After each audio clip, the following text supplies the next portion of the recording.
I'm here in front of the Virginia Capitol, which was used in the 2012 Lincoln film as not only they used it for the interior, as the interior of the White House, and they also used it as the U.S. Capitol, or pretended it was, I guess maybe because back then, maybe it looked a little bit, well, obviously Richmond looks a little bit, a little closer to what D.C. looked like back then than what D.C. currently looks like now. I yes, that would make sense, but so they had to make it look a little bit more accurate for those reasons. But yes, that was used for,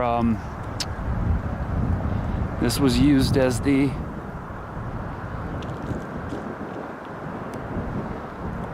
U.S. Capitol. Steven Spielberg started working on this 10 years prior to filming the movie, so he wanted it precise. He really worked hard on, he read many books on Lincoln. So did Daniel Day-Lewis, who played Lincoln. They really dug deep and wanted to make the film as accurate as humanly possible, and because it being a time period piece as well. And how they shot the film, I forget if they used 70 millimeter or 65, but the filming of it was just beautiful.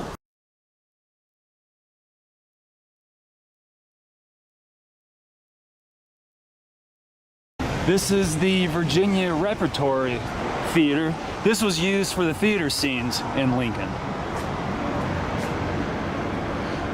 So a lot of the filming locations are here in the greater Richmond area. Well, pretty much Richmond and Petersburg were a lot of the scenes were used for a lot of the scenes. Probably, I wonder if there's some sort of placard that discusses it. New season, chicken and biscuits. Looks like a vintage place. Awesome. Cool stuff.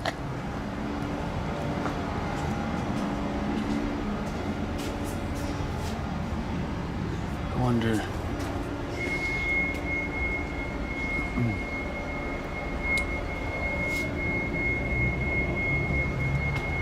I'm here at the park where the carriage ride scene with Abraham Lincoln and First Lady Mary Todd Lincoln were filmed. I don't know exactly where, but I'm sure it's this way. But this is the trail that Mr. and Mrs. Lincoln take, discussing their future that sadly that was not to be. But so serene out here and beautiful. I kind of neat how all these benches are laid out here, and then there's another little sitting area.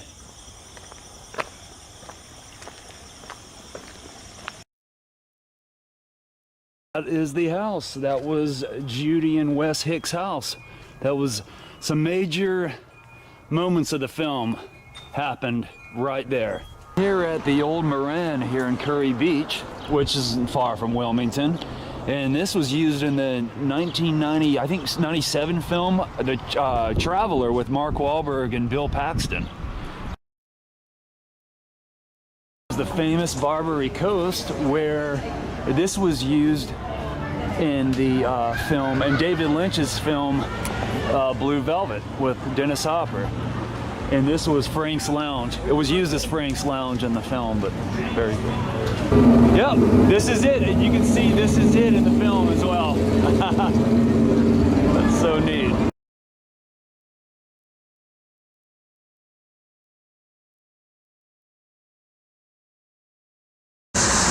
Well, I'm here at the Sunrise Biscuit Kitchen.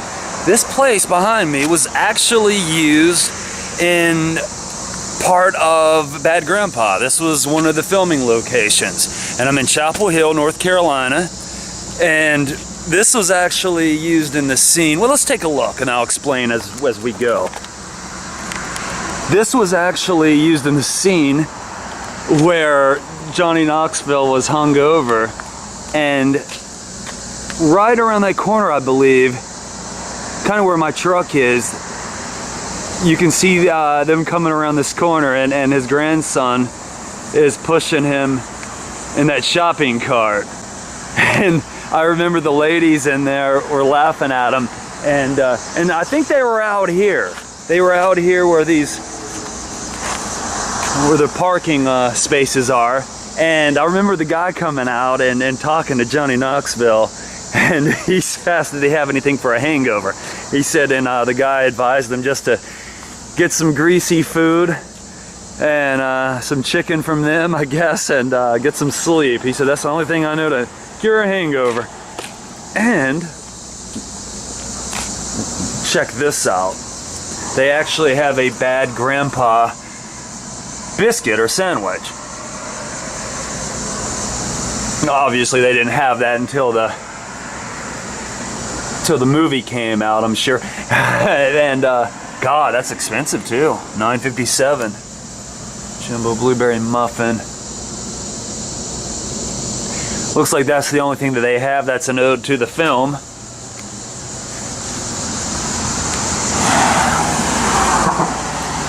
I didn't know for the longest time that this was in Chapel Hill, though. I've seen the movie a few times. I mean, it's funny. I always liked it.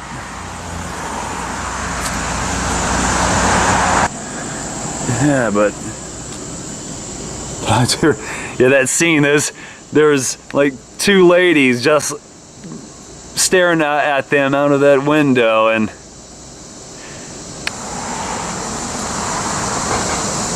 this is it. This was used in the 1993 film California. That was it looked very different in the movie. It was like red, I believe it was red brick if I'm not mistaken, but you can those steps and that building, the architecture of the building, yeah, this whole building, yeah, you can kind of tell just by looking at it in this area. And this is where they would have driven out when Brad Pitt yelled, "Shave that dog and teach it to hunt."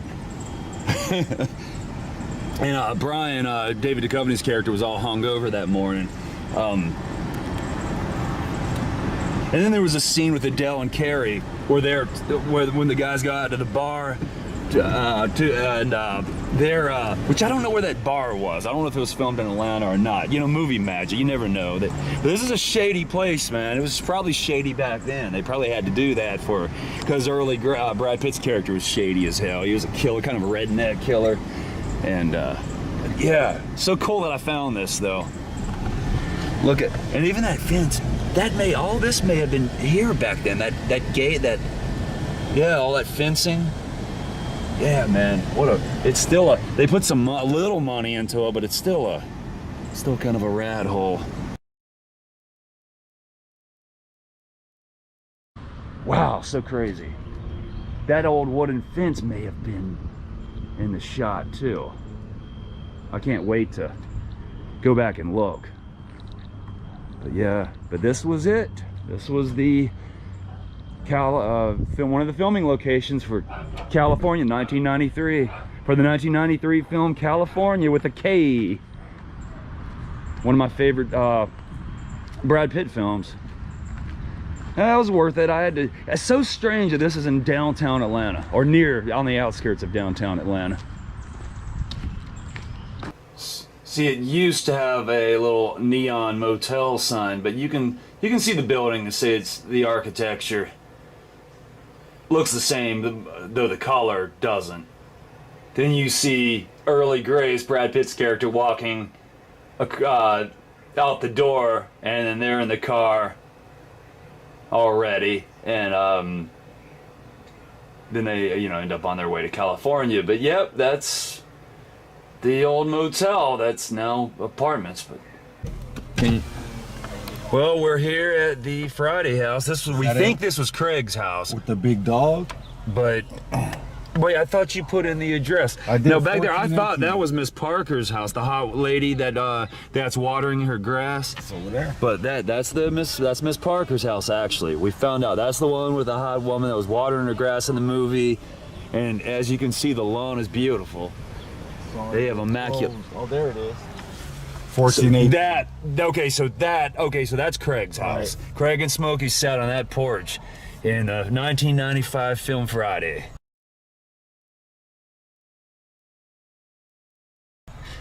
A very great comedic masterpiece. It's been well loved and well received through the years. I bet you it's made more money out of the theater than it did in the theater. You know, just on DVD sales and probably internet sales, whatever. Digitally did the other, you know, like it. Hey, how old that hobby shop has that been closed a long time? That was some of the movie stuff. Oh, it was used for the movie. Yeah, they did that. Okay, cool. So that is something written on the walls and stuff. They never changed that. Oh, so that's a relic from Iron Man 3, everybody. That is. Yeah. That's so cool. Okay, I assumed it was a hobby shop. No, there was never a hobby shop there. Okay. So the TV shop, a karate class was in there one time. Yeah, well, there's a relic for you for Iron Man 3. But, yeah, the kid that just walked by, the young man, he told me that this was the scene for the bar scene, but nope, it was actually this. Fuzzy was the one he told me that this would have been the bar scene, and to my knowledge, yeah, so it's a church now. And I guess they're not open, so I can't ask them to, so kinda, I don't know, I'll have to look later. I don't know if I can. But I don't know that it was a church back then. This could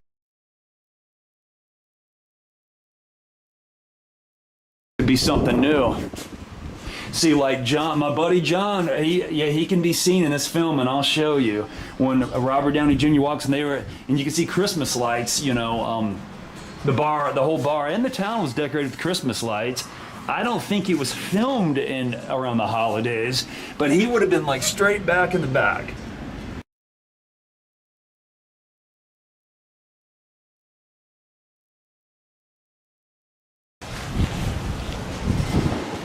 All this would have been seen. So cool. And Iron Man, all this right here.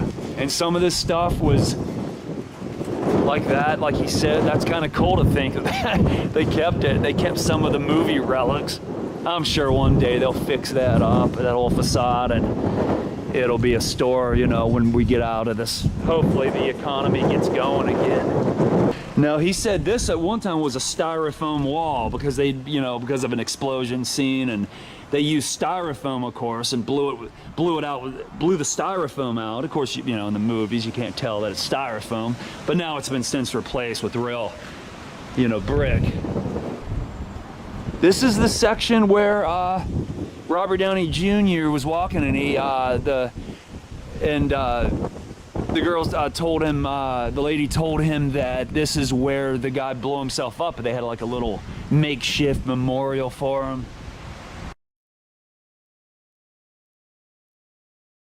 And the water tower was right here, so you know, when all the action goes down, you can see the water tower come down. Of course, a lot of that was movie magic. Back in 1977, German director Werner Herzog directed a film called Strasek. And this was one of the filming scenes that was used in it. This was where the dancing chickens would have been. And I remember this in the 80s when I was a kid. This would have been where they take your money. But they had one, there was one, but back then it was I remember the dancing, they were all in little cages. Of course Pete had, you know, got it taken down. But one of them was a dancing chicken when you put the money in. One was a duck playing the piano, and one was a rabbit riding a train or something. Anyway, let me take this off. what I have heard is many people think that he used hot plates to get the chicken dancing because, of course, his feet were, you know, hurting, and so he had to keep, you know, moving his feet, and that's why it looked like he was dancing.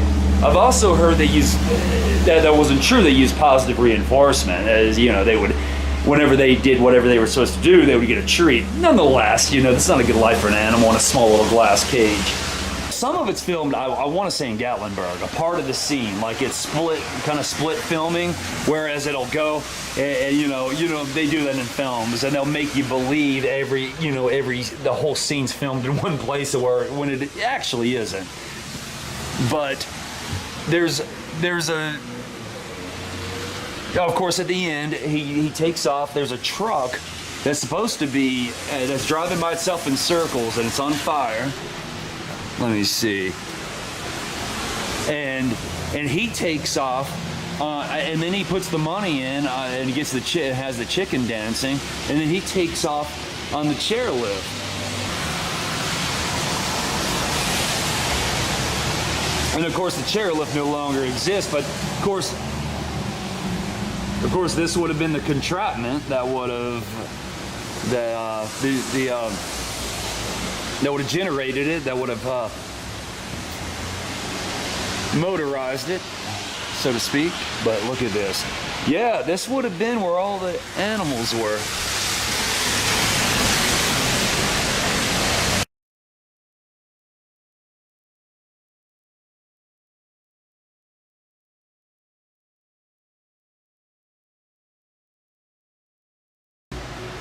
I don't know if you can get in there or not, but this would have been probably where they all were.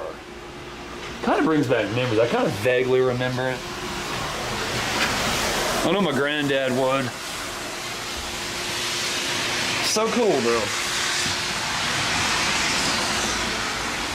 Hey, let's see what we can see down this way.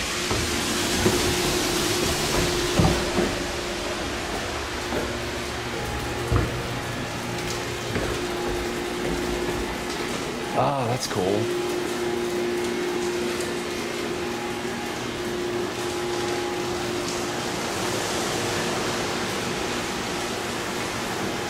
All this would have been that whole, you know, Bob Barker came and he helped shut a lot of this down, and he tried to shut the bear. There's a bear feeding down the way where these bears are, you can go feed and look at the bears. The bear cave, or whatever they call it, the bear den, something like that. I can't remember. Anyway, but look at this. This is pretty cool. I mean, this is like an old. I mean, talk about an old relic remnant for you.